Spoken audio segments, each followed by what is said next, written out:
De jó, azt a mindenit neki. Alighoz a családja kért segítséget. Igazából az elsődleges elképzelés az lett volna, hogy a városi zajokhoz kellett volna hozzászoktatni, mert ő egy tanyán élt az idős gazdival. Ők úgy éltek ott együtt, hogy mindig oda mehetett a kutya, ahol a gazdi volt. Úgyhogy ha bent volt a házba, akkor ő is bemehetett, ha kint volt, akkor kint folyólt vele. Vigyázott a háztáiakra, őket terelgette, miután meghalt a gazdi. Ugye a rokonok magukhoz akarták venni, de ők egy pesti kis lakásban laktak, és Ali nem igazán bírta elviselni így a nagy autóforgalmat, a rollereket, biciklit, meg az ilyen nagyobb zajokat.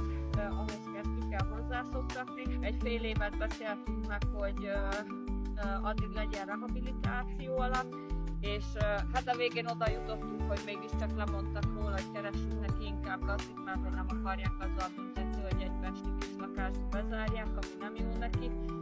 Úgyhogy most alig gazdit keres, igazából az lenne neki a legjobb, hogyha valami olyan vidéki kertes házba vagy tanyára tudunk menni, ahol szintén így szabadon mozoghat, kint benti kutyusnak, magával a viselkedésével nincsen probléma.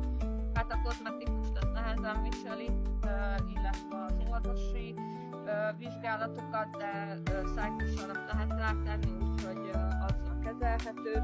Kutyákkal szoktatható, viszont sajátságos puli jellegéből adódóan csipkedbe játszik, úgyhogy azt nem sok kutya tudja elviselni, de hogyha megtalálja a kis párját, aki elviseli ezt a fajta játékstílust, akkor vele össze lehet szoktatni, meg ugye az volt a másikban az, hogy kifutott, terelgette a többi kutyát, és nem igazán tudtak játszani, mert neki ez így a rövid története.